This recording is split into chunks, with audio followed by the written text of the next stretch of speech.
You know, I was trying to dress for the occasion, and this is what I came up with today. So, really excited to see all of you here. I see lots of people. Oh, did I not have audio? Oh my gosh. I'm back, though.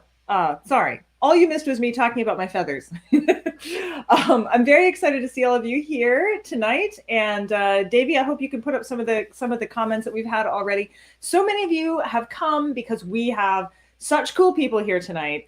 And I'm really excited to introduce them. You're going to have lots and lots of time to ask questions of the Ravenmaster and Lindsey. But it's been a day here, I just want to say. We had some tragedy and some drama that I will get to talk to you about as well in the bird kingdom that is my house. But before we get started, I just wanted to begin with a little bit of, a little bit of a Raven preview from Finger Guns and Lady Paws to kind of help introduce the show. But only if they...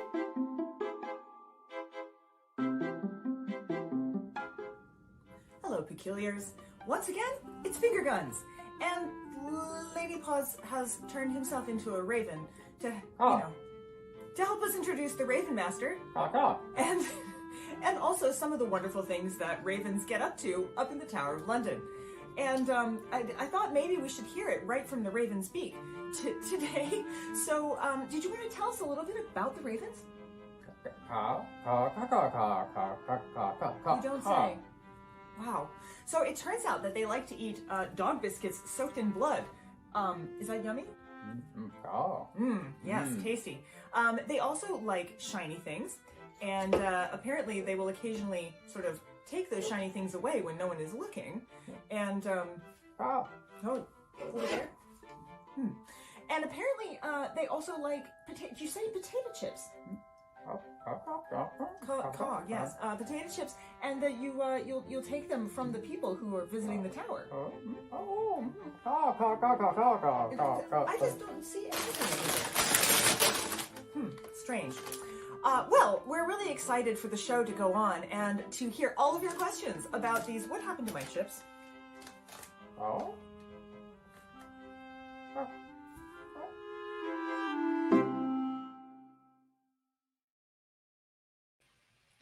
Well, that's one way of introducing. One way of introducing the Ravenmaster. The other way is to actually bring the Ravenmaster on with Davey and also our special guest Lindsey. So everybody, say hello. A scattering of Raven calls as we bring everybody on the screen. Hello! I'm so excited. Good. There's all kinds of people up here. Sarah says she's not leaving the house again unless she can leave it in a feathered cape, which I'm with you on that, frankly.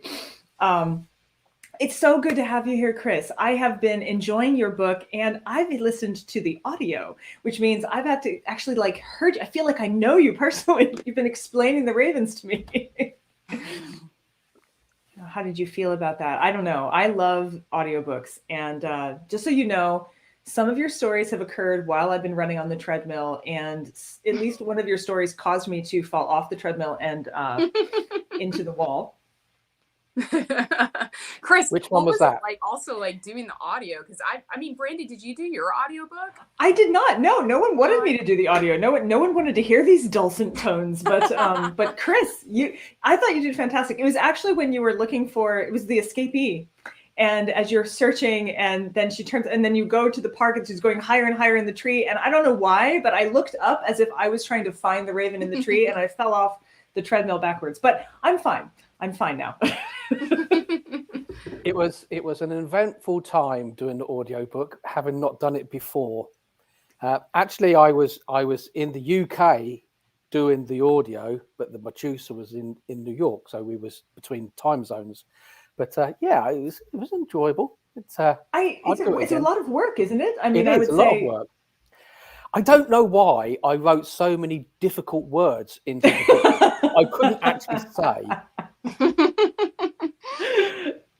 You know what? I actually had to say there are several times where I don't think the jokes would have worked as well if I had been reading them. Like some of the jokes that talking about, people would ask you what does it stand for on, and I just thought, I'm so glad I'm listening to this in audio. If you guys didn't, you really need to listen to the audiobook. If nothing else, just for the jokes.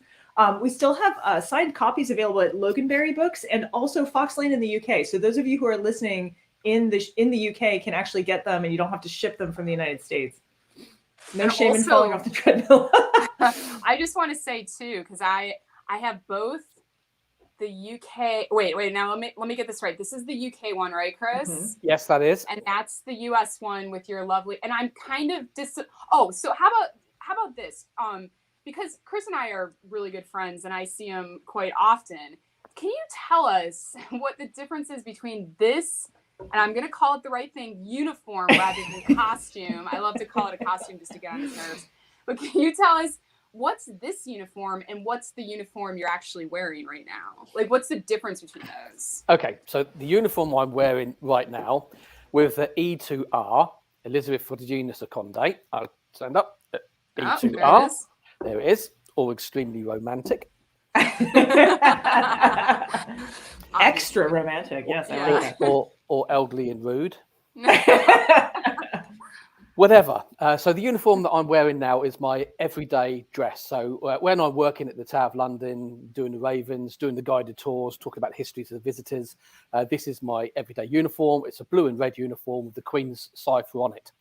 The other uniform that you see on the US version of the book is my ceremonial uniform. And so we use the ceremonial uniform on state occasions when Her Majesty the Queen's visiting, or we're going out to see her, or perhaps even there's a state occasion going on at the Tower of London. It was designed by Hans Holbein Jr. It was Henry VIII's idea to dress his royal guards up. I don't know what he was thinking when he dressed it up like that. I have a ruff around my neck. I have a red jacket on, which it has about 71 meters of gold braid on it. It weighs about 10.5 kilograms. Oh, and ladies, I actually wear tights. And just show and tell. I shall show you my tights. Okay, I'm only going to do this once. Oh my God. The Ravenmaster is showing his tights. What are you thinking when you wear these?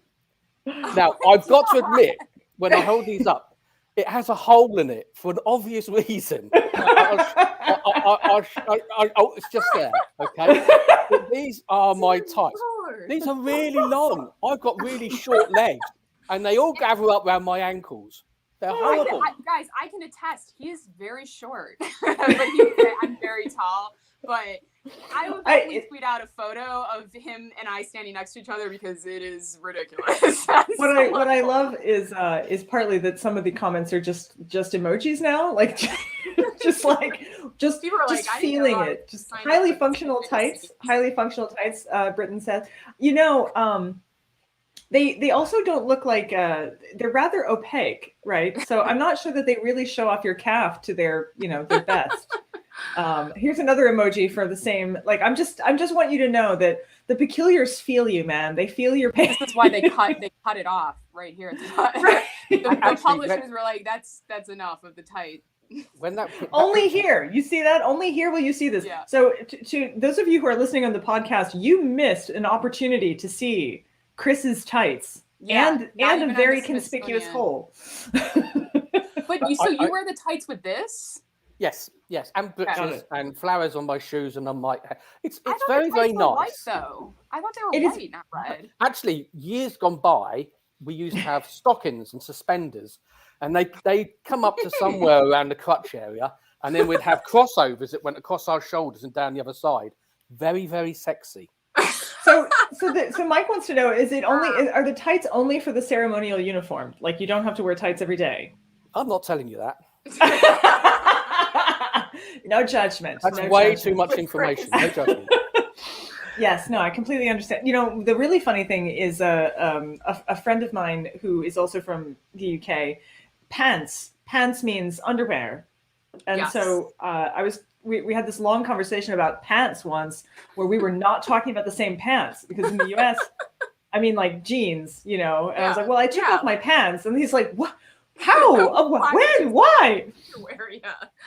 So yeah. Chris and I often we are talking at odds, aren't we? Because we are like talking completely different languages when we are trying to communicate with one another. Fishnets After Dark asks Anne, not a bad idea. I would feel sort of like they would provide more you know, airflow probably than the ones that you have there. We've spent like 10 minutes on the tights. Yeah, you're right. You're right. We need to move on to the actual Ravens. But what is so wonderful about I was going to ask, the uniform weighs that much. So, I mean, is that really hard to wear? Like, it weighs 10 kilos? It must be really uncomfortable. Yeah, it's not the most comfortable of uniforms to wear. Although when you do put it on, you feel $1 million. It makes you feel I splendid. bet. It makes you feel exactly what Henry VIII wanted us to feel like, and that was special in the inner courts as we was guarding him. So it's a bit difficult to get on. You're kind of tugging around all over the place, especially if you're a bit portly like I am. Well, it just doesn't seem like it would be very easy to move around. It looks like you're wearing a cone of shame. I didn't actually know that was. I do wear a cone of shame. Yes. You guys, it really does look like a cone of shame. We have to remember we are talking to a military man here, and I I'm know, guessing that's true. I'm guessing in the military he was used to wearing Quite some easily, pretty I know. heavy gear. Probably. Well, I did, yeah. Actually, in my previous job in the military, I spent 24 years in the military. I actually wore a red uniform as well. I was a drum major, so I was in charge of the bands and the corps drums. One of my jobs was, and so I went from one red uniform when I was in the military to another red uniform. So I've spent 40 years in a red uniform. I might add, not with tights on. Not with tights on. Not that you would admit to the right. Exactly. Right. I just realized I'm sitting here drinking in front of all of you, and you're right. If you've said to yourself, that does not look like the drink that you introduced to the club. And you're right. I created a drink specifically for tonight that was based around biscuits and blood, which I hope we'll have a chance to talk to you more about. Someone up there, I missed putting it up on the screen, but someone had said they want to open a pub called that. There it is. Abby said that. But essentially, I'm just drinking straight whiskey because today was actually rather a difficult day, and I'm just going to say we had a hawk attack. Cooper hawk attacked my chickens. Many of you know that I keep chickens, and Rocky, which was my chicken, which I was very pleased to find out that there is also a raven named Rocky. My Rocky was named after Rocky Balboa. And your Rocky was named after your the previous Ravenmaster. Is that correct? It was, yeah, absolutely. Rocky was sadly a couple of days ago. My previous Ravenmaster is no longer with us. He's gone to the big Raven heaven in the sky, and but we've still got the Rocky that I named here at the Tower of London, the Raven that was named after him. But yeah.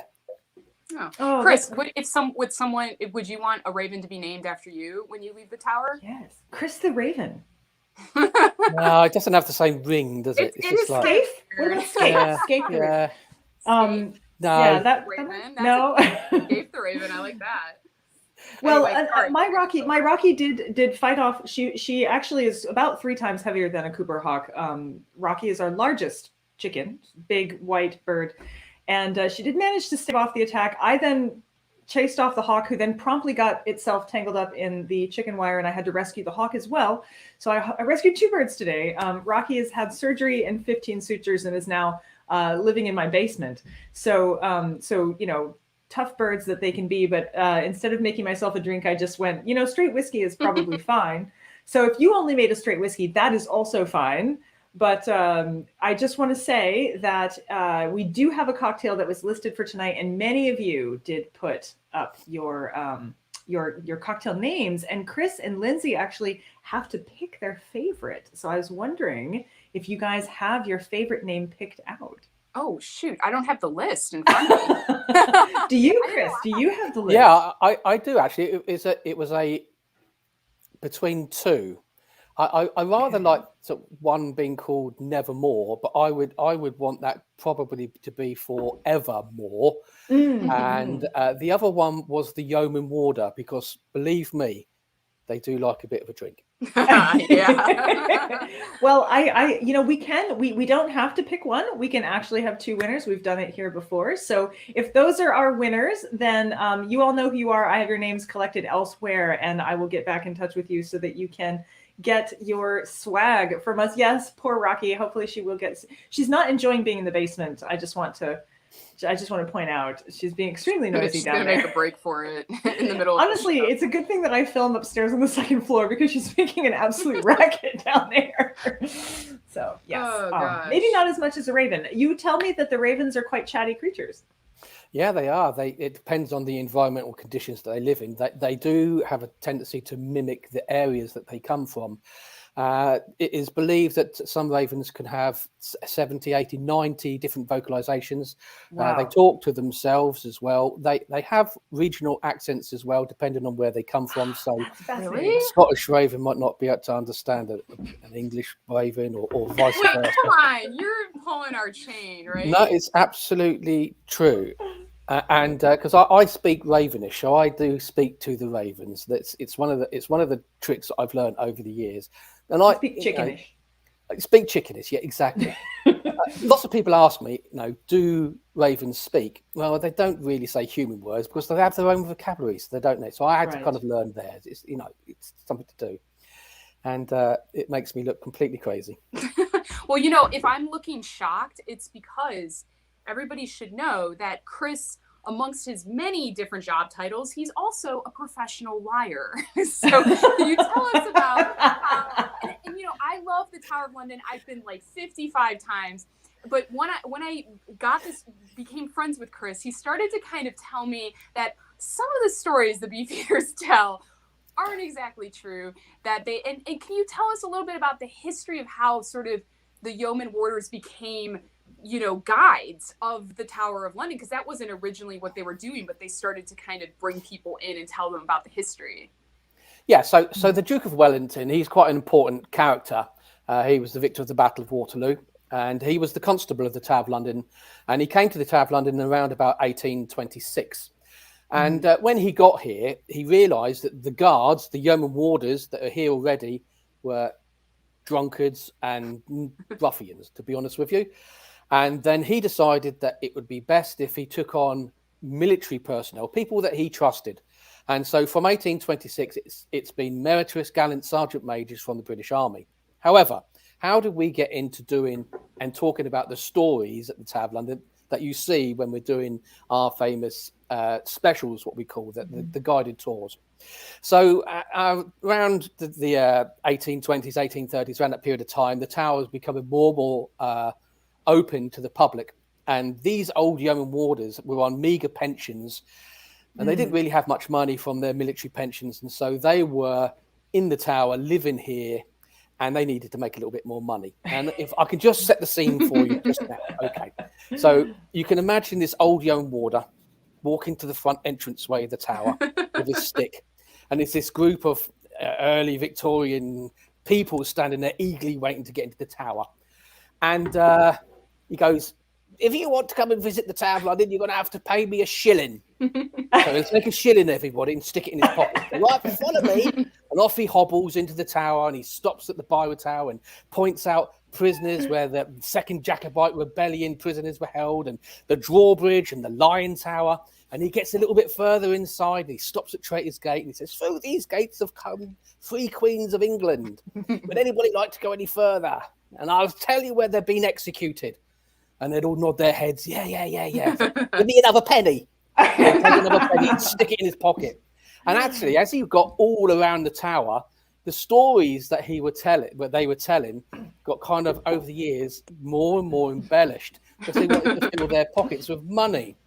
And of course, during that period of time, a private scaffold site was built on Tower Green.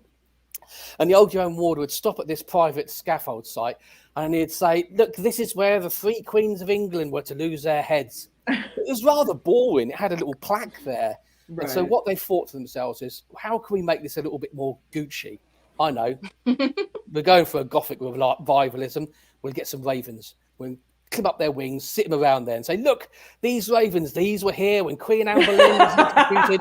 That one over there, that is the lost soul of Lady Jane Grey." So that's how the stories developed over and you still tell them. You still tell them. And it's my question tradition, is, if isn't it? I was like on tour, not with you because I know, but if I was on with one of the other Beefeaters, if I was like, "Here's a 10, tell me another story," and they tell me like an even crazier, like I feel like we need to start slipping 10s and 20s to the beefeaters and see what kind of other. You know, we need 2022 versions of this now. Well, you need to give them a 20.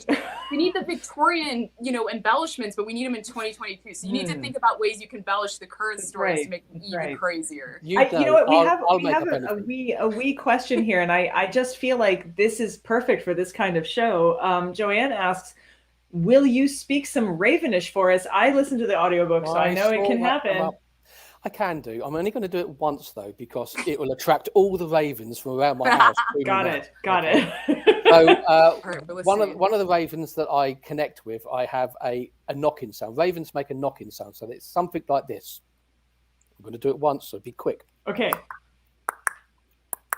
So I do it to her, and then she does it back to me. And it's like a confident sound that we do between us. But I can actually be out of uniform, outside of the tower. I can see her sitting on the rooftops or one of the towers, and I'll walk past and I'll make this knocking sound, and I'll watch her, and she's kind of looking around to see where I'm coming from, and then she'll make it back to me. But what I don't take into consideration is the people that I'm walking around with, looking at me going, "What is that crazy dude doing?" But so it's different like that. They do pick up and they mimic sounds very well. I had a raven that made the sound of a crow to kind of entice the crows down to play with it. I had one that sounded like a seagull. I had one that swore. But, as a general rule, I don't teach them to say human words. They have a wonderful vocabulary themselves, so let them do their own thing. But they could speak quite a few words then. Probably, yeah, of course they can. Yeah. I mean, one of the most popular words that people try to get the ravens to say is, of course, nevermore. But ravens really, they pick up at a very early age syllables, and it's normally, if a raven does a 3-syllable, then it's really, really intelligent or smart, as I say. So they're really working on just 2 syllables. So. Got it. So you've got a good one if she says nevermore. Leanne has a question. If you've carried Latin maces, it's very good. Oh. Leanne asked, you've carried maces as a soldier and at the tower. How do they differ? Because a mace is not a thing that we normally hear about. Yeah, so in our everyday work around here, we don't carry weapons, but when we are in our ceremonial uniform, we have a sword by the side of us. It's protection, and we have what's called a partisan. So in so you see, actually, that picture was taken by my daughter. Obviously, really? the raven was put on there, edited on there. It wasn't just sitting on my partisan. Got it. I had that question from earlier. And I didn't busting our dreams. Okay. I didn't credit my daughter with that picture, and she was really irate that I didn't. Yeah.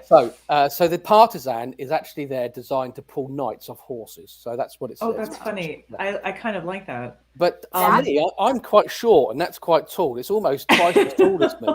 So I kind of stick it everywhere in the ceilings when I'm getting out of my house and up the steps. And I was doing a crowdcast a year ago with. It's a hell of a selfie stick, is what it is. It is, and I had this partisan behind me where I'm sitting now, and I was on doing a crowdcast with Lucy Wolseley, and all of a sudden it fell down. It whacked past my head. I thought it was going to chop my head off, but it was. So it's not here tonight. People must get hurt I think occasionally.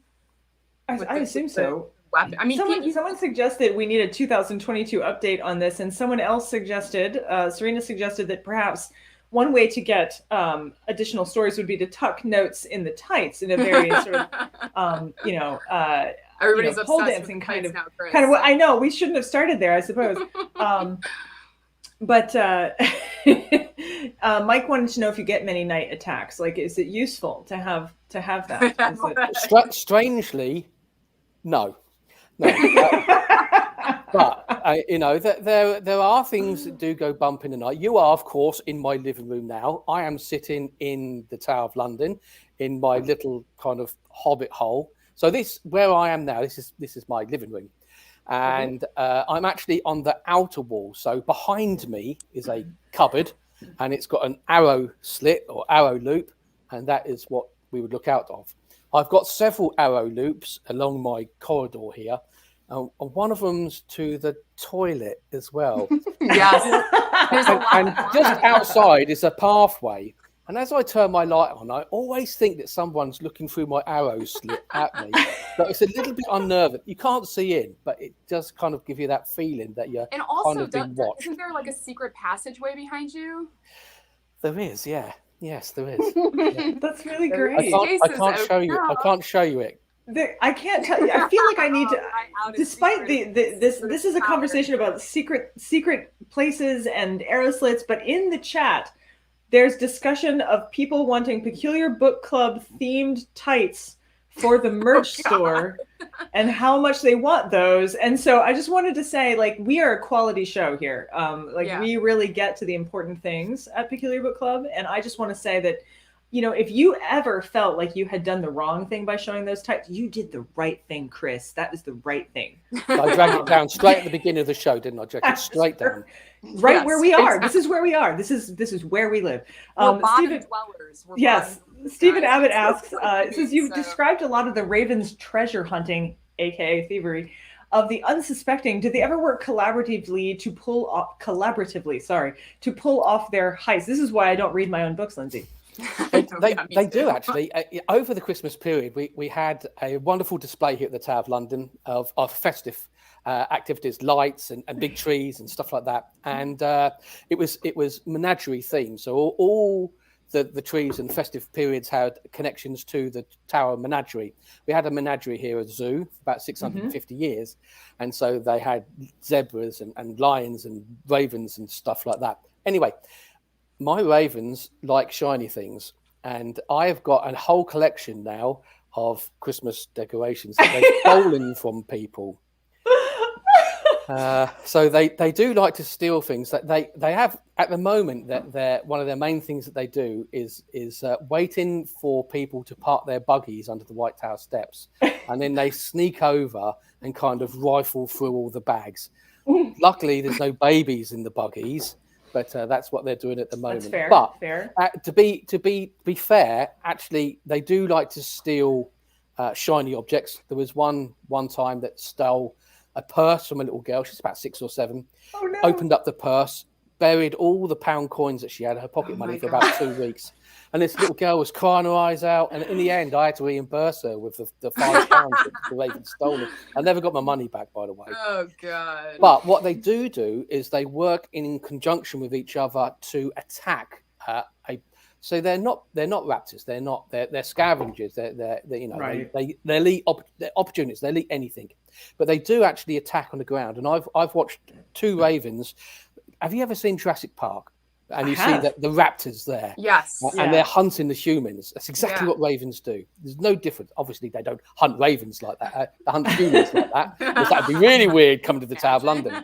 And so they pinch the movement, and they use the land that's around them as well to hide. And they take pigeons. And I've actually seen them eat and strip a pigeon in about 3 minutes before. So they are incredibly clever when it comes to. Well, you know what? They're not in the raptor family though, right? They're not. No. Not like the hawk that got a hold of my birds today, and yet did similar things. See, I read that question wrong. I thought they were asking if Chris had ever collaborated with them. Oh, Did the Ravenmaster ever help the Ravens? He actually trains them to go. Quoth the Ravenmaster. Not going to talk about it. I'm actually training them to take shiny objects and paper in the form of notes at the moment. You're going to be very brave when you leave the tower.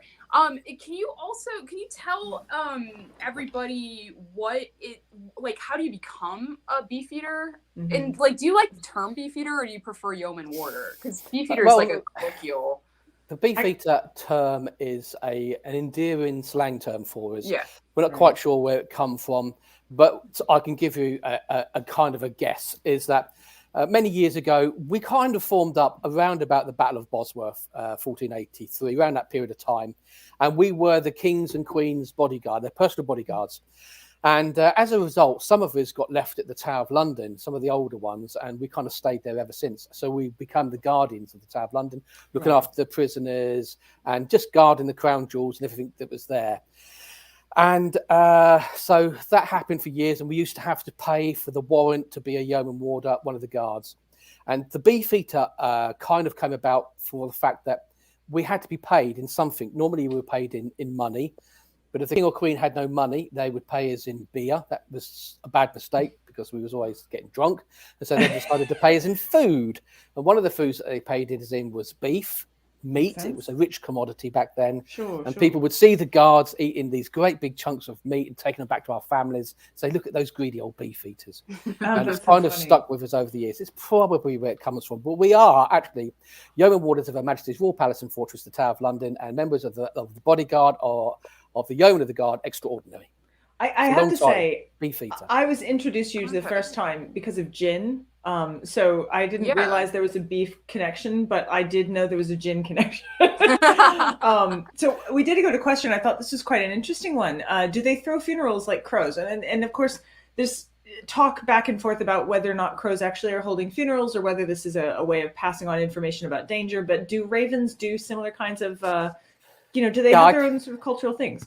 Yeah, I can give you an example of what I mean. I'm not an ornithologist. I'm not a scientist. I'm an observationist. So I've spent many, many years with the ravens, watching their idiosyncrasies, watching their mannerisms, their characteristics, their temperaments. Like us, like humans, ravens have lots and lots of different emotions attached to them. They have anger and sadness and excitement and pain and thoughtfulness and all the stuff that we have as humans. Ravens kind of have in their own very complex way. And I'll give you an example of something that happened in 2016, I think it was.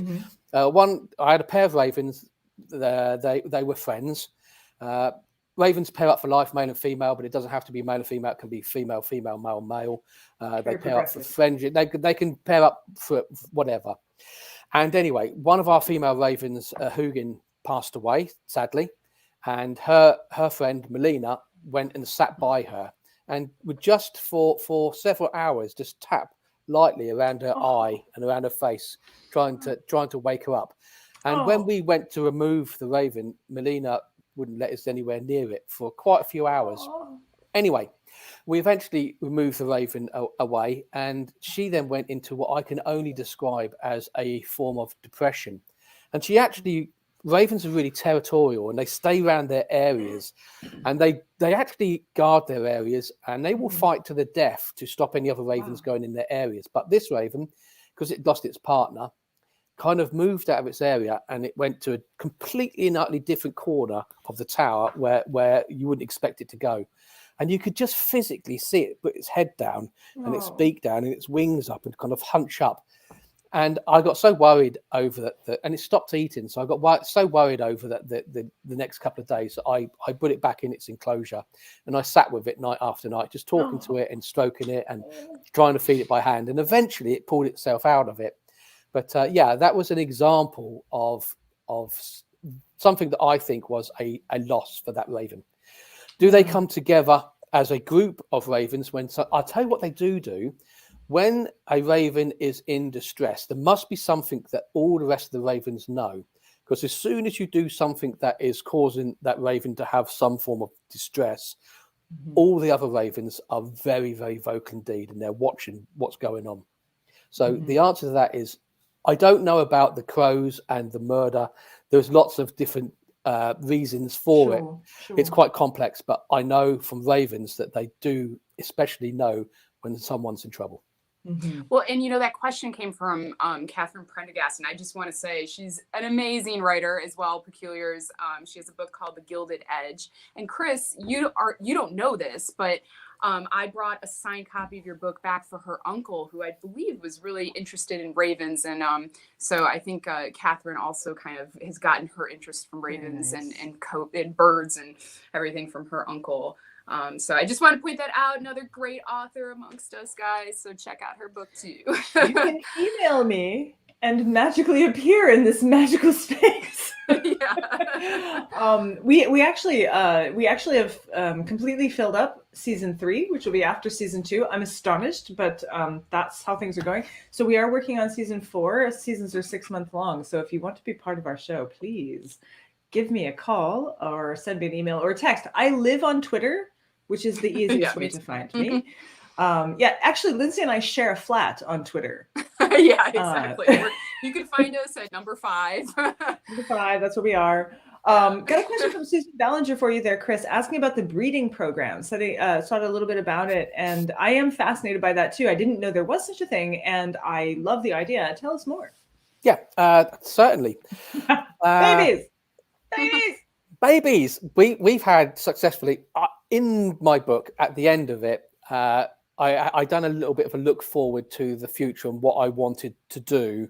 And one of the mentions in there was that I would really like to breed ravens ourselves at the Tower of London. It hadn't been done since the late 1980s. In fact, one of the last ravens that were born at the Tower of London was named by a children's program called Blue Peter, and they put it out to the children, and they named it Ronald Raven. So that's how long ago it was. I liked it. So I thought it'd be a really good idea if we could breed ravens ourselves. So the reason my thought was behind that is because previously to me being in part of the job, ravens would be donated to us from various different sources, and I didn't know where them sources came from. And so, you know, there are laws of the land, and you know, the Act says that we can have ravens for educational display purposes. So I really wanted to make sure that none of the ravens that we had at the Tower of London were coming from the wild and coming into our raven coop, if you like. And so I wanted to ensure that the ravens that we have in the future are purposely bred really for the use of the tower. And it's one of the questions I get asked quite a lot is, you know, is it cool to keep ravens at the Tower of London? You know, I give them as much freedom as I possibly can, and they can fly around the tower. They're very territorial. They can fly off if they want to. I got a phone call last year that one of the ravens was sitting on TK Maxx in the City of London. They can go where they want to, but as a general rule, because they're very territorial and they get fed well, they stay at the Tower of London. So I've given them as much freedom as I possibly can, bearing in mind there are legends and myths surrounding that, and I need to work, and that's my job, looking after them and keeping at the Tower of London. So we started this raven breeding program about 3 or 4 years ago, and I successfully managed to breed 11 ravens at the Tower of London, of which 4 we still have here. We have Poppy, Georgie, and last year was born Branwen and Edgar. Aww. That is now come to an end now, so there won't be any more ravens bred. I've got enough now to keep the ravens going. What happens with the other ones, they go around the countryside and they live with friends of mine in the countryside, and they are then part and parcel of their estate rather than living in an enclosure. So they are free to fly, but they're actually imprinted into the area rather than into a cage. So I would never breed a raven to put into a cage. I thought you were going to say that they go around the country like a circus, like circus raven. That would be good. The rest to go to perform around. But I just have to interject because when Chris bred the first ones, before you kind of did a national announcement, I actually had the privilege. I just happened to be at the tower for something unrelated, and he was like, "Hey, come into the house," and there they were, the glorious babies, and you would let them run around, didn't you? Weren't they so small? At one point, the dog was kind of chasing them, and then they got big enough, and they were chasing the dog. That happens with chickens as well. I don't have any raven experience. I have chicken experience and now hawk experience, but it is interesting because I've seen people put up pictures saying, "Look, a baby crow or baby raven," and I'm like, "That's a chicken," because it's very, very clear when. Really. Yes, baby chickens are very cute. They're very cute and fluffy. Baby ravens are not cute. Well, they're cute. They are, cute, but they're a mess, you know. Yeah, if you go onto my social media pages, there are pictures of the difference between a cute little chicken, a raven, and you may notice that ravens are slightly, they're different. To be honest with they are different, yes. I think that they're cute in their own way, but like, you know, it's very funny. Yeah. People have sent me pictures and they look a baby raven. I'm like, that is a chicken. But they really grow up really fast. And they become a beautiful God, they got swan. So big.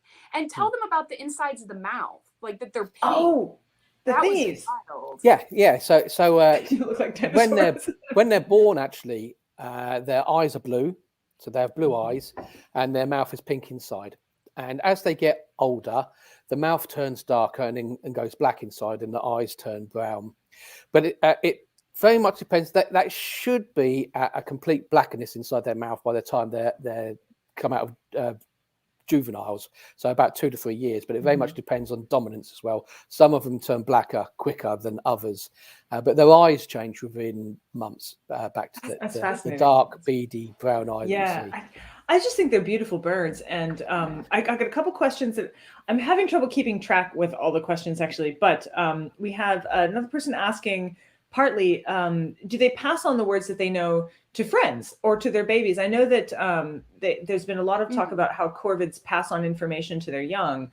So the question was partly, do they pass on words as well, or do they pass on other things that they know? And a sort of related question, did the ravens notice that people were missing during lockdown, and did they respond to that? Because I think, at least to my mind, birds, particularly ravens, they're very observant creatures, and so I imagine that in terms of what they know and see and understand, it's got to be quite unique. Yeah, so ravens do pass on information to their young ones, and young babies as well watch the adults around them. They learn by natural behavior. Baby ravens have a tendency to do all their learning within the first couple of years. The earlier the better. After they get like an old young warder, they get a bit stubborn and don't want to do much, to be honest with you. But that doesn't mean that they don't learn, because they pick up stuff in their environment. So there are YouTube clips of ravens dropping nuts on traffic light areas. So the car goes over and the traffic light stops, so they can go and get the food, and all sorts of stuff that they can do. Our ravens go through the bins. They're really good at picking up the bins. The other babies watch them do that. It's something that they do. So I have yes is the answer to that question. And they do pass off information as well. I think, if I'm right in saying that ravens are left or right winged, they have a dominant wing. Oh, interesting. Okay. I didn't know that. And as they're flying around, that's me flying a raven, and they will actually point out food source as well by directing a wing or part of their body to where the food source is. So they can point when they're in flight as well. So Mark wasn't completely off, right? Like Mark, Lady Paws wasn't completely that way. That was really good.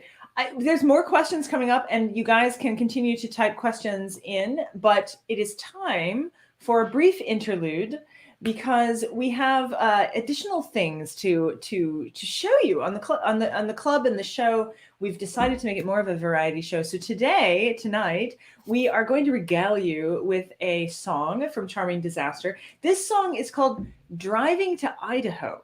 And it's very important, because originally, back on our Halloween show, I inadvertently said that we were going to play Driving to Idaho, and we didn't.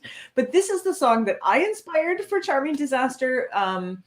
They asked me where I was going to be over the summer, and I said I'd be driving to Idaho, and they were convinced that meant I had killed someone and stuck it in the trunk of my boot of my car.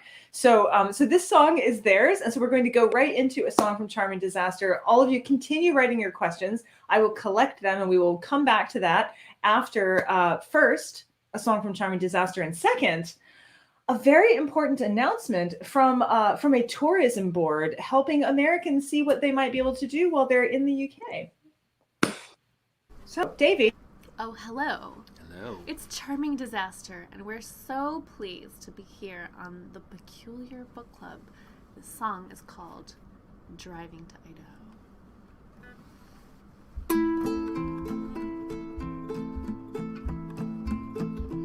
Shovel in the backseat, secrets in the front. Try to keep your shit together, don't open up the trunk. Fly under the radar, keep your profile low. Driving to Idaho. Driving to Idaho. Driving to Idaho.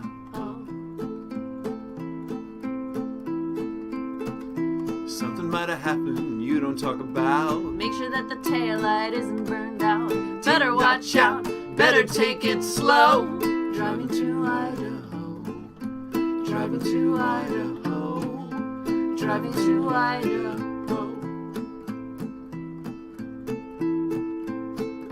Listen for the siren, watch for flashing lights. Stick to the speed limit, travel day and night. What doesn't hurt you is what you don't know.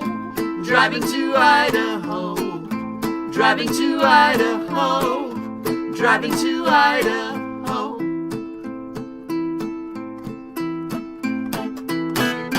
Did you need to go too far? Did you do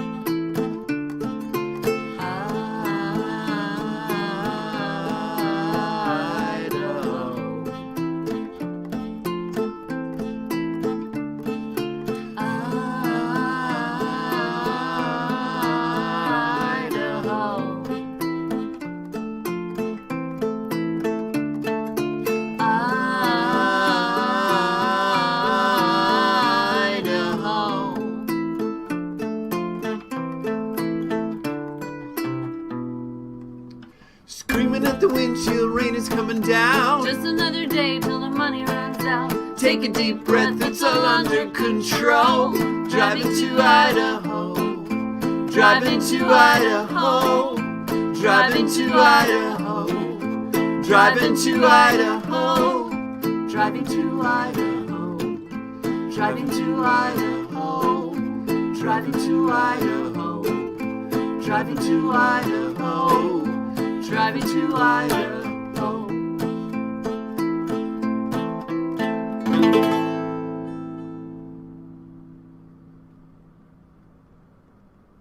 And now, a message from the London Tourism Board.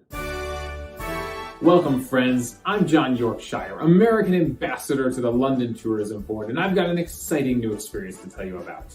You've heard of the Ravenmaster? Well, now you get to live out one of his most daring assignments, climbing the actual Tower of London.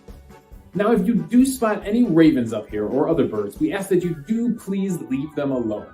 However, we will give you a bucket of dead rats to feed them once you get back down to the lawn.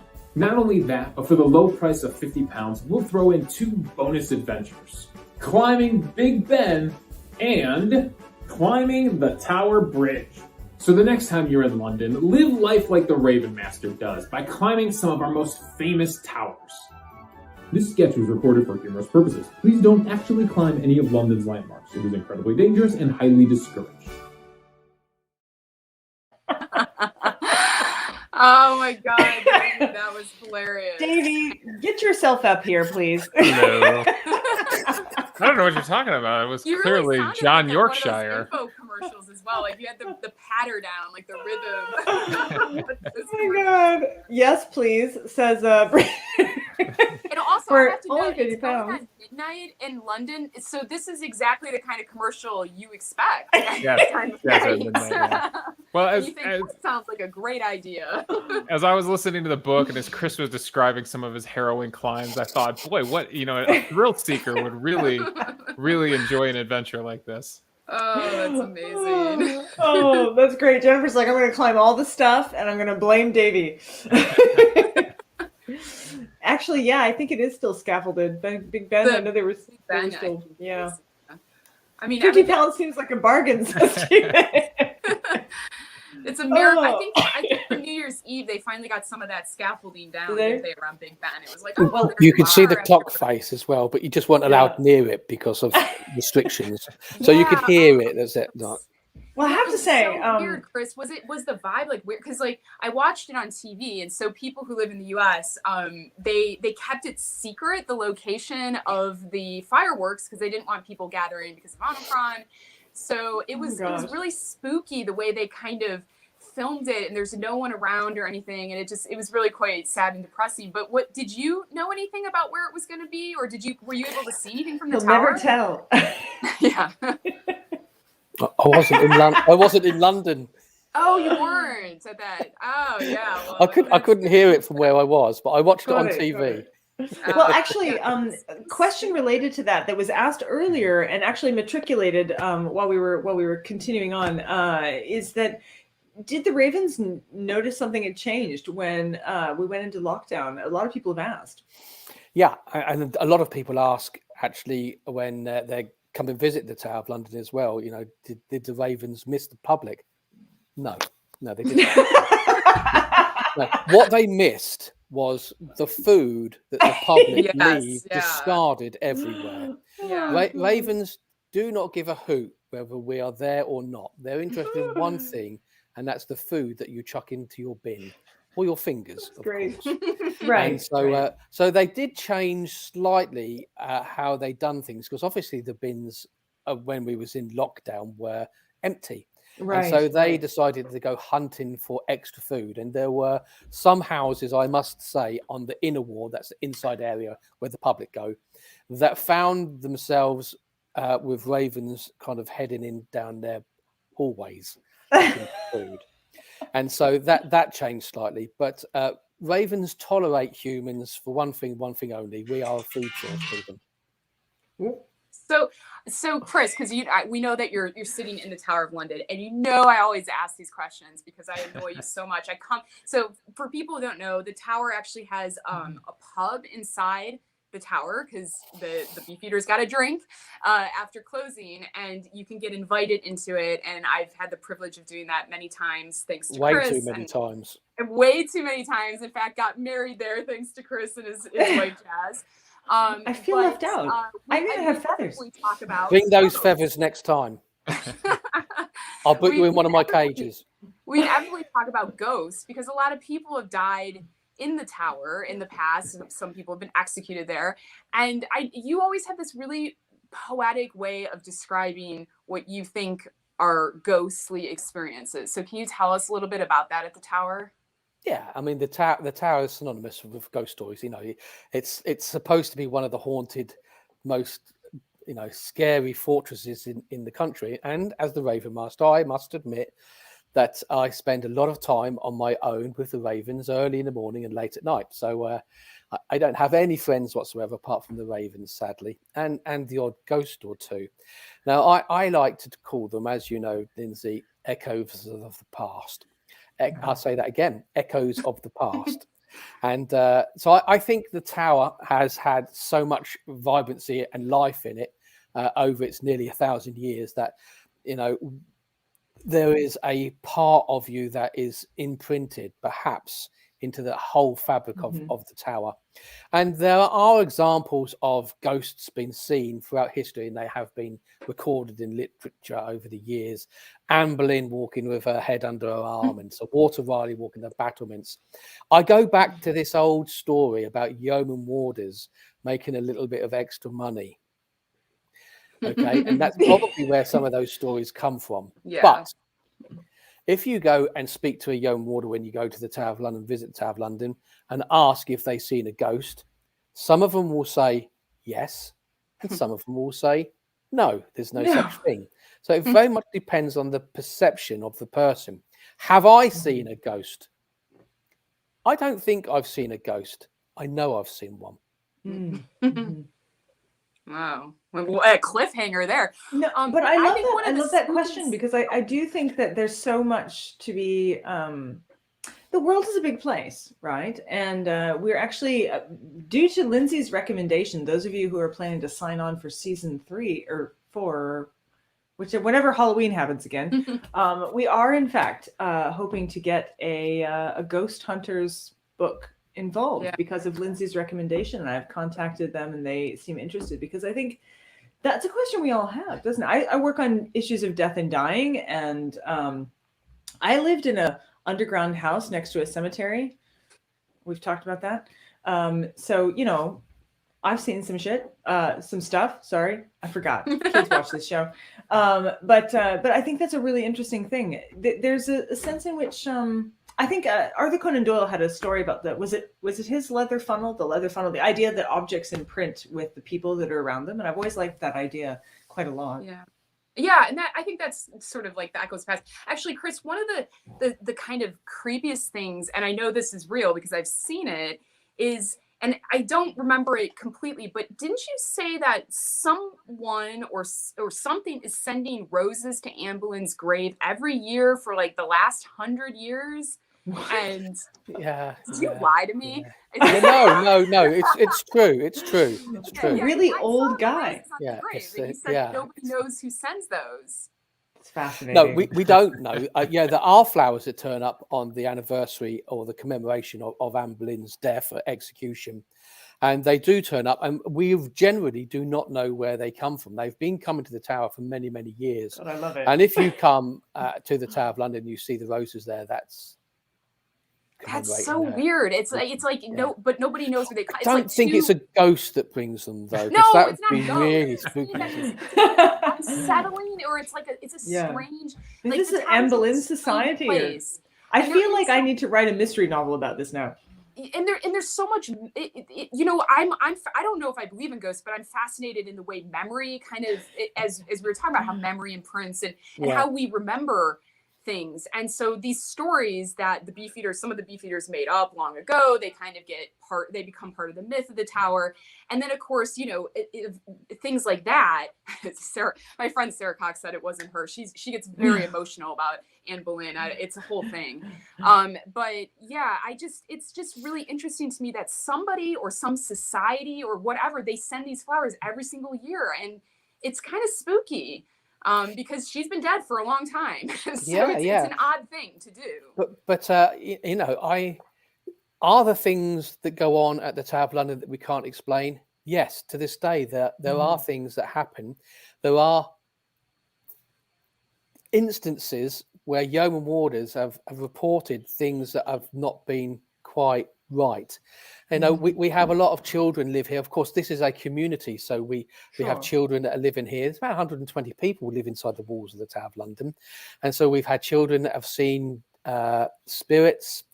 And I myself was one evening. I'll tell you that one evening I was putting the birds to bed, and it was long ago when we put the ravens into night boxes. Now they have a wonderful enclosure. And as I was putting them to bed, it was just starting to turn dusk, and I managed to get a couple of pairs into bed. And the last pair was Erin and Rocky.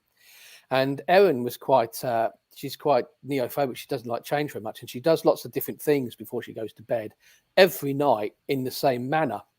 And this night, I just happened to glance out of my eye, and it was just becoming dusk, and there was this small girl sitting on this bench by the side of the enclosure. And she wasn't dressed in any Tudor uniform, costume, or anything like that. She's just a normal little girl of about 10 or 11 years old. And I didn't take much notice, although the tower was shut, and I just thought it was one of the children just watching or sitting around. But these ravens wouldn't go past and go into their night box. And I just happened to turn around to this little girl and say, "Excuse me, young lady, would you mind just moving over there whilst I get the ravens past?" And I went and opened up the enclosure, turned around, and she completely and utterly disappeared. And she just went. And she couldn't have walked past me. She couldn't have walked behind me. And I just thought to myself, "Oh, well, that's a bit strange." So I thought I'd upset her. And I don't know. So I went and walked around the tower to see if I could find her, but I never found her at all.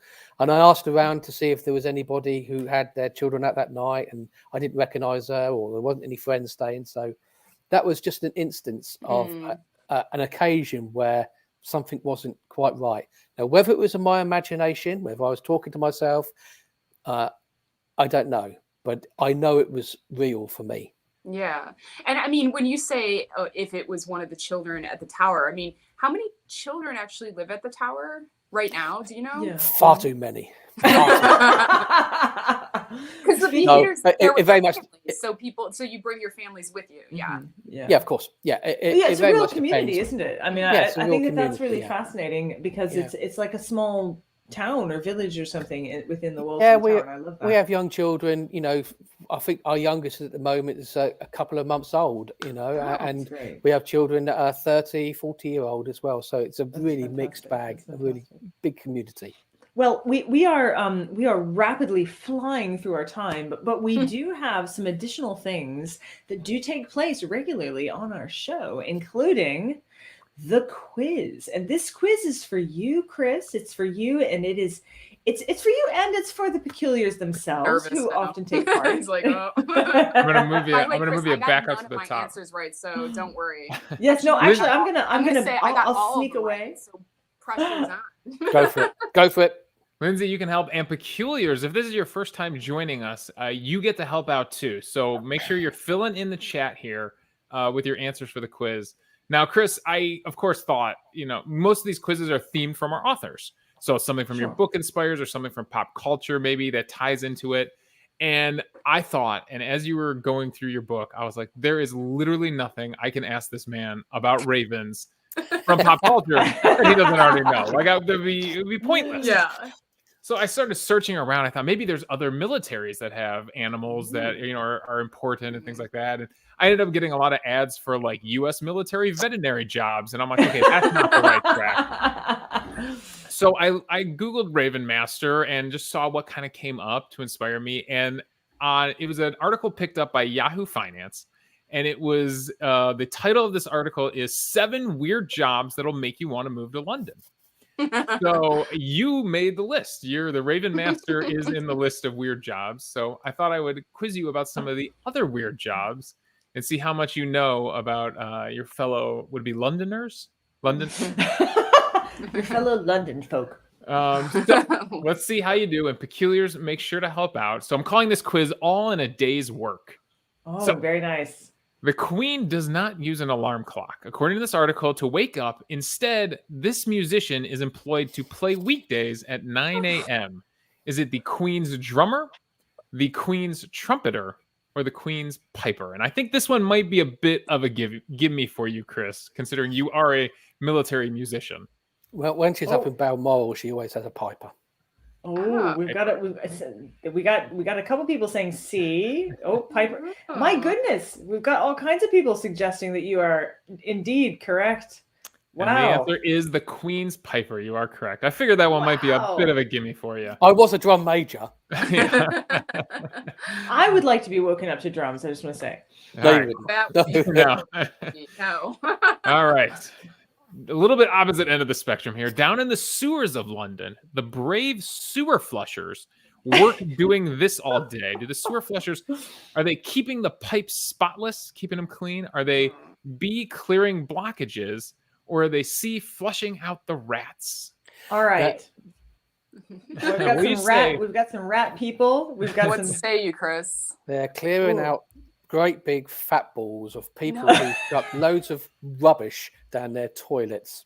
Oh, the fat Massive birds or whatever. Yeah. Fat balls with like Gross. 2 or 3 tons of several people are human- saying like basically fat. Fatbergs. Fatbergs. Yeah. is- Fat birds. The answer is clearing out blockages. Yes, that is correct. Oh gosh. According to this Oh, article, they clear out 80,000 blockages a year. Yep. According to this article. Wow, that's a All lot right. of blockages. All right, your final question. You're 2 for 2. In some of London's fancier hotels, you'll find this person working to make sure your stay is extra cozy. Is it, and I need Brandy to clear the chat. Sorry, so I'm I can trying, read it. working on it. Oh Sorry. my God. Is it A, the hot water tester, someone who stands with their finger in your hot water until your shower is ready? Is it B, the bed warmer, someone who rolls around in your bed until your bed is warm? Or is it C, the pajama fitter, someone who fits you for custom-made pajamas All of those when you sound check into the hotel? I just think is the real true Everybody's really. bizarre. We got a lot of people Please. buying into B I here. hope it's the pajama fitter because I think that's hilarious. But I, that would be- I would really like someone to be my bed warmer, but I know it's pajama fitter. There's a final answer. Let's see what the answer is. The bed The warmer. bed The warmer. bed Oh my warmer. God. Apparently, they wear a hygienic bodysuit What? and they roll around under the What the sheets to hell? warm up the bed. They literally get into your all bed right. for you. All right, wait a minute. And In the warm it age of COVID, what do we do? Are they in a hazmat suit now? What is They're in a this? Person is hygienic, unemployed, guys. That's what's happening. I want the to full me. experience, says Meredith. She wants all of them. But there is a bed warmer who needs Gross. a job out there. Catherine, gross. It was fun to come up with. I was like, what else could someone do that would be as weird as warming a bed and try to come up with the other jobs? So. Oh no, I don't want no, all the no. Oh my god, But I no. Yeah, I'm According to going the down article. a rabbit hole later. According to the article. How many hotels? You know- I like to find the cold spots in the bed. Though. I don't really want someone to warm it. I don't want someone rolling around in the. Oh, what? You know, I mean, Weird. I have a cat. I don't like if they had Yeah. cats employed in this way, I would feel differently. Yeah. You know, like okay, You're we're just gonna let taking, some the cats army loose of in cats here. to kind of lay It's on a the totally bed. different thing. Oh God, no! This is getting worse. Like, Leanne's like, what if you find a straight? I think that's what the no! bodysuits are for. I think they wear bodysuits, so there is no stander, there is no hair. They're leaving in the Oh. bed. But what happens kind of if that desk person at a fell hotel? asleep in the bed? Oh no! Everybody And the wants lights to when Chris you got in, has the like, best Give job. me the bed warmer. Like, Crystal I has need the such best a job, weird yeah. And request. suggests that you just need a menopausal woman. She wouldn't even have to get into the bed. Actually, she just sort of stands nearby. Yeah, she's like she's been lit on fire. Yeah, The now other- I'm the physically other- rolled around. I feel the same way, Meredith. Yeah. The other yeah, job Meredith, from the I article- agree. Like a heating, like an electric heating pad, that would be okay. But like someone literally rolling Would around, like that's Roll. No, you know, it makes me think necessary of weird. the young Frankenstein. Roll, roll, roll in the head. You remember? You guys have seen that movie, right? Yeah, I've seen Young and Frankenstein. Yep. Jeez, this is surreal. I'm not even like Chris is chat show here. You know, before we did this event, Chris like wrote me. He's like, "What kind of prep do I need to do for this?" I'm like, "None, literally none. You just turn on your camera." Well, Brandy's gonna turn up dressed as a bird, and then there's gonna be whiskey Chris is, involved. like, ready to do an Most of the exam. time, I do lots of Zoom presentations and that, and I sit in front of my computer for an hour and a half doing a presentation with no interaction from the public whatsoever. Oh God, It's no. Worst. they are It's so awful. Yeah, no. This I is. mean, yeah, honestly, this is not that. that's the one thing that COVID. I mean, sorry, that's not the one thing that COVID's robbed us. That's the only thing, guys, that COVID has robbed us of. But that's Okay, one of the Chris. things that COVID has robbed authors of, is that kind of interaction.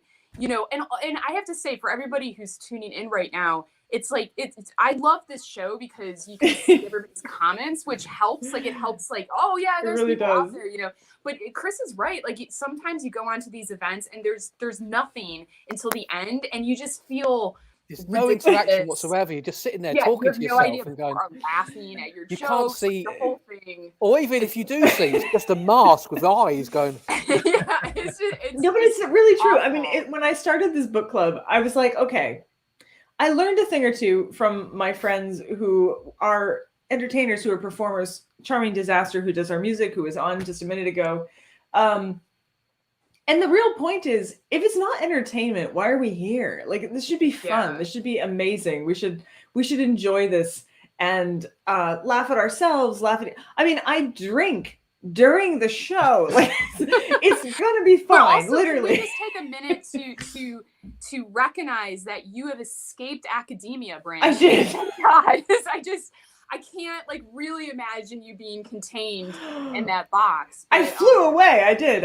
With my wings. Yeah. Actually, Leanne just said, "Did you just see it's what?" always so fun to talk to you guys, and Chris, you know, we always are laughing and everything. But yeah, it's just I miss the audiences a bit. I do miss seeing people's faces out there. So it's fun to kind of see everybody's, you know, comments and.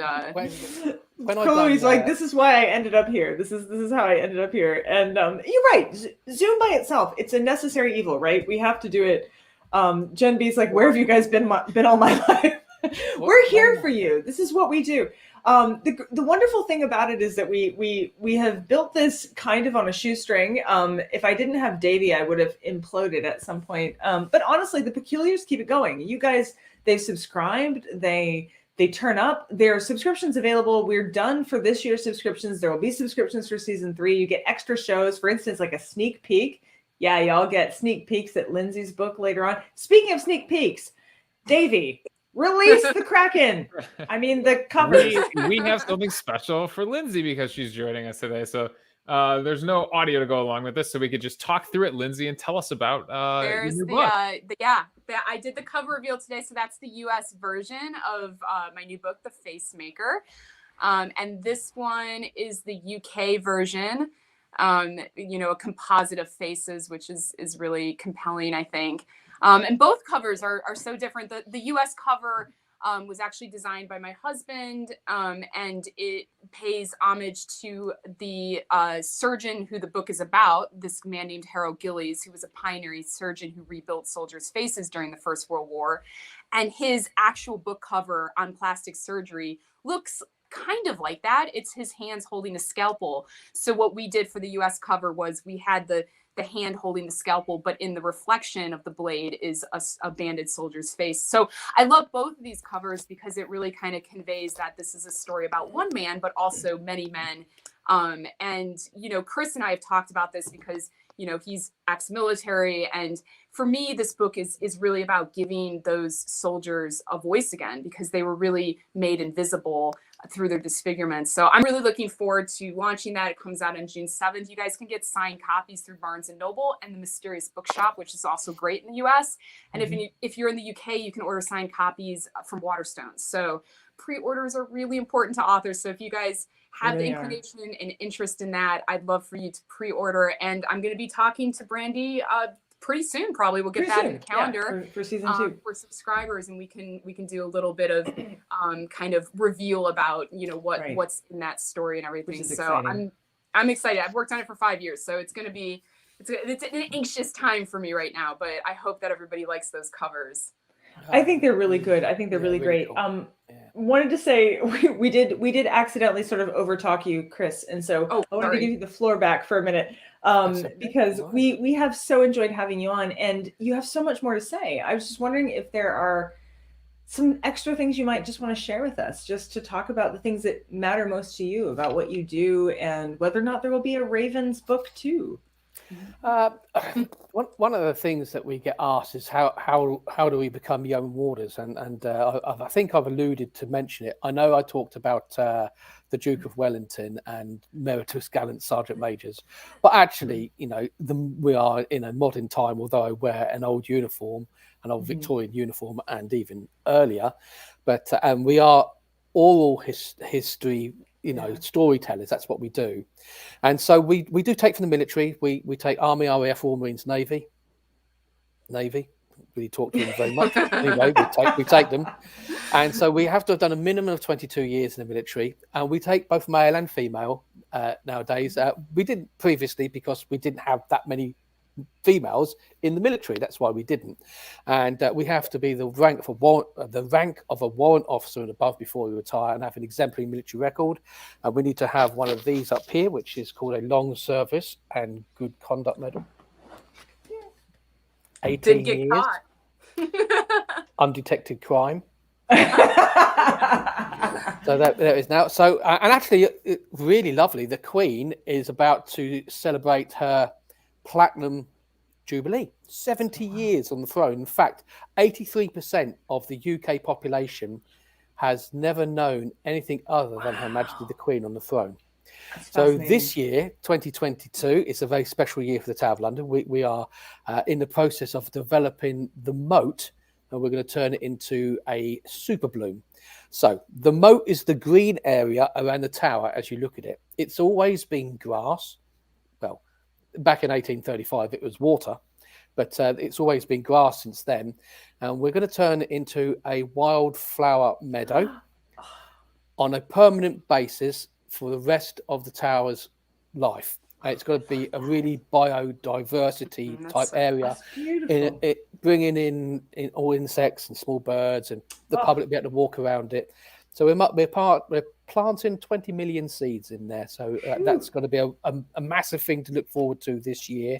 And I'm looking forward to being part of that.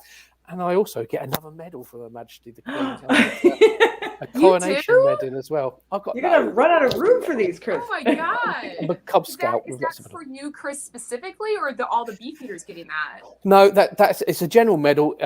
During her coronations, she normally gives out medals to people who are in different positions, mainly general public service personnel. Beautiful. And of course, yeoman warders fit into that as well. So I'll get a Platinum Jubilee medal. And so I've actually got 3. So I've served Her Majesty the Queen, Golden Jubilee, Diamond Jubilee, and now the Platinum Jubilee. So 30 years fantastic. in you, which I think is pretty cool. That's marvelous. And you've lived there the whole time, right? I do. Yeah, I live at the Tower of London. I've been here 16 years now, nearly 17 years, of which most of the time I've been looking after the Ravens in one form or capacity. I had no idea when I became the yeoman ward. I was lucky enough to get a job, and I applied for it like anybody else. I fit the criteria. I had no idea that after I'd done the training and learned the tower's history, and we have a mentor that teaches the story, etc., etc. I had no idea that someone would say to me, and in fact, it was the old Ravenmaster, a guy called Derek. And he came up to me one day and he looked at me. He was an old ex-regimental sergeant major from the Green Harrods. And he comes out and goes, "Boy," he says, "I think the Ravens might like you." And I thought to myself, first of all, I'm not a boy. I was 40 at the time. And secondly, how does he know that the Ravens might like me? But I was intrigued. I'd seen these great big birds, and they are awesome when you look at them close up. I've seen them hopping around the Tower Green. And anyway, I was into nature anyway in the environment. And he took me down to the enclosure one day, and he says, "Right," he says, we're gonna see if the birds like you."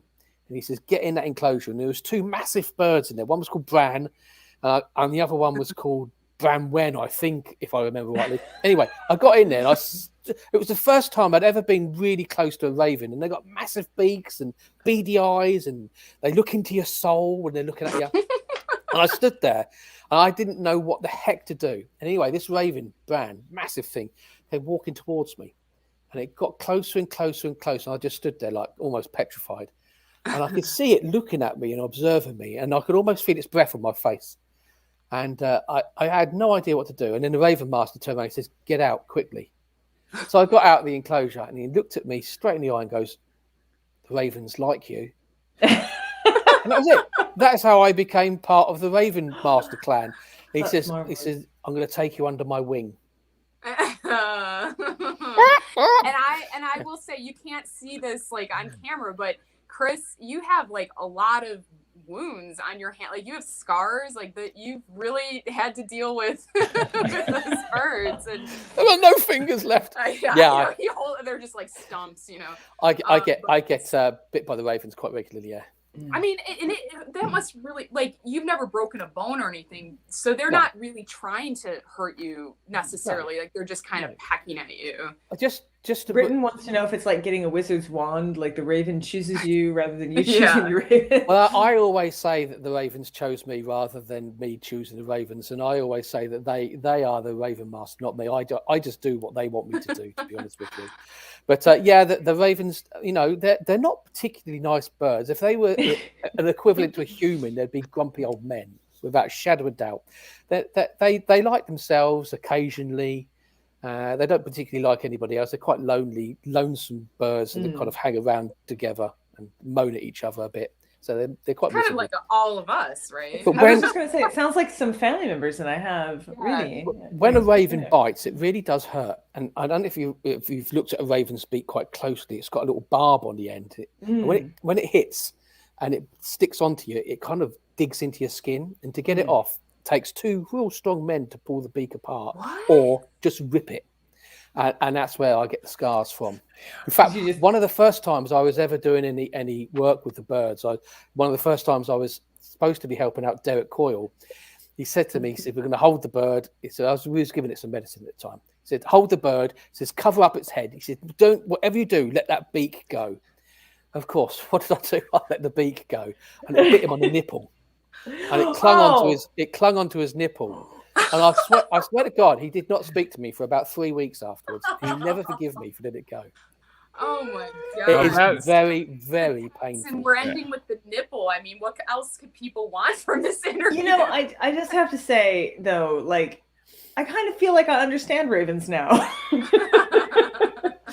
Very akin to them. Kristen says, with me and the hawk, I did have a hawk in my hands earlier today. It did not bite me, actually.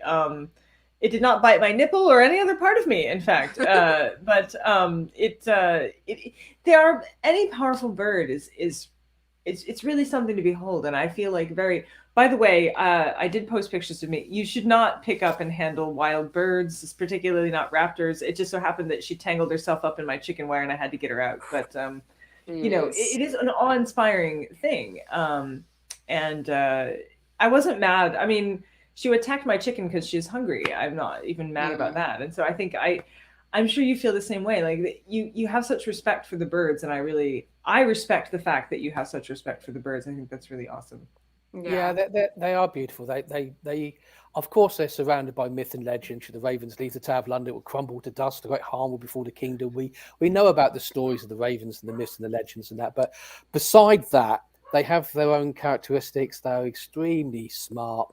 They're one of the smartest birds actually that we have on the planet, and they're just awesome to watch. And you just never know what they're going to do.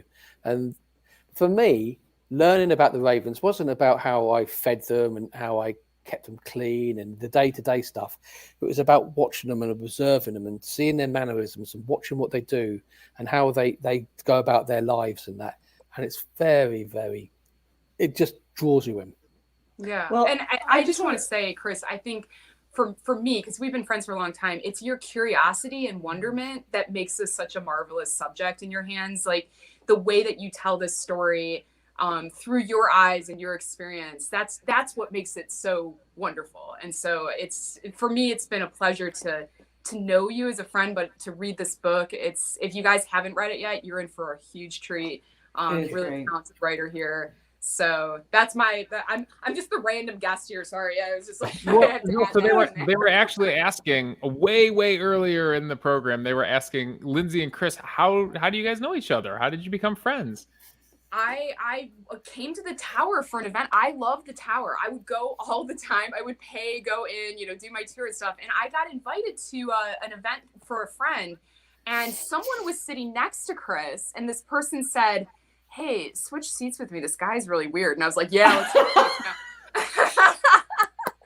Like, you are our people, Chris. This is how we collect our people. Also, can you imagine thinking anyway, I was like, definitely let's see. So Chris and I started talking, and he's clearly a storyteller. I hadn't begun writing. I hadn't started my writing career, but it was kindred spirits, and we've been such good friends. And I got my book deal, and then I had my publisher come, and they met Chris, and they fell in love with him like everybody does when they meet Chris, and signed him on the spot. And actually, I think Chris's UK publisher was quite ticked by that, weren't they, Chris? They were like, "How come we didn't sign him first?"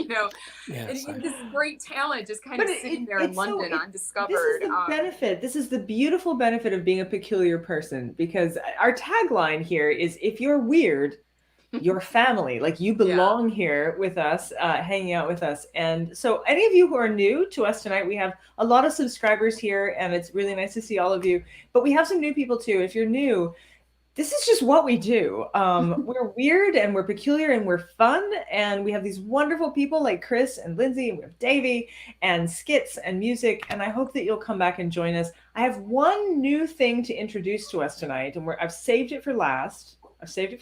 But before I do that, I just want to thank Chris and Lindsey. And by the way, there's been a lot of commentary about Lindsey's mug there that keeps appearing out of nowhere. Play yes, that's very nice. For Chris. I feel truly blessed to have had Chris on. I feel blessed to have read the book, actually heard the book, I should say, on my treadmill. It's been a real experience, and it's always wonderful to see Lindsey. Lindsey will be back for a special sneak preview for subscribers, and she'll be back in season 3. And thank you for joining us for that. But we thought you needed something else. We thought you needed a peculiar who roamed, because we're all kind of stuck at home here on in our little Zoom landscapes. So I'd like to introduce you to a new member of the Peculiar Book Club that will be joining us soon. And I'm going to go ahead and roll tape, and then we'll come back to say goodbye to everybody before we end the credits for tonight. So, Davey, take it away. So it's Brandy again. I'm once more going to try The Conjuring. We brought Charming Disaster to this very spot last time, and today I want to introduce you to somebody new. I decided we needed a peculiar in the field, somebody traveling the world to see all the peculiar things that surround us all. And so I am going to call into being into this place with my bell, my book, and my candle, Cord Ravenswood, with a bippity, and a boppity, and a boo! That didn't go quite right. Boo Radley's nightstand. This is Brandy's house. Must be time to get peculiar. So just who is Cord Ravenswood?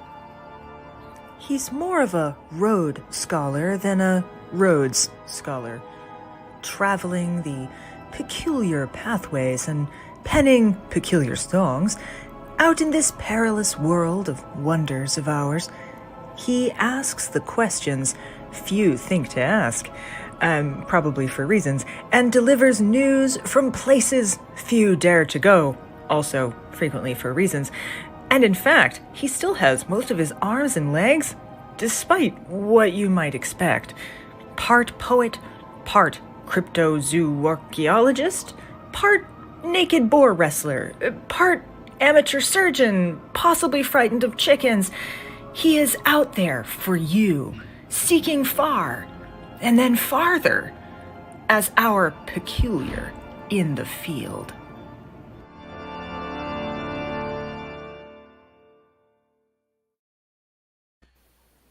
So, I hope you'll tune in to see just what he gets up to out there in the peculiar world for all of us. Yes, it's kind of like Indiana Jones with a musical flair. You know what, Britton? I was actually thinking more of like, you remember the uncle in Fraggle Rock? The kind of nerdy Fraggle uncle? yeah. More like that. But we're very excited to have him, and he's going to. How did I miss the application for that? Says Susan Ballinger. I'd buy him a drink, says Leanne. So yes, so that'll be a new part of our show as well. If you've missed that at all, I am so excited that we've had you on, both of you. I know I have lots and lots of people saying how much they enjoyed being here tonight, but I want to just say, Chris, it has meant a lot to me. Lindsey, it has meant a lot to me, and I know it's really late, so. Bless you both. It's ghost time at the towers. Thank you so much. It's always wonderful. Oh, thank you for having us. You're wonderful, absolutely wonderful storyteller, Amanda says. Well. Kristen, Davey. Thank you for having us on. It's very kind of you to invite me. I'm Thank about you as for saying peculiar as they come, to be honest with you. But you belong to us, Chris. You I know you belong will to you. actually. You do. You'll never actually escape us now. I should have warned you. It doesn't matter. We shall haunt you forever.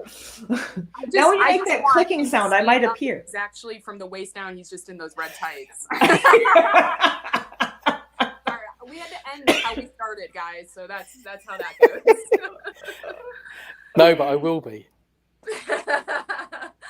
Thank you All so right, much, guys. all of you. Chris has Take care. pajama bottoms Thank you for on. coming, We all- folks. Thank you all. Thank you. You got the blue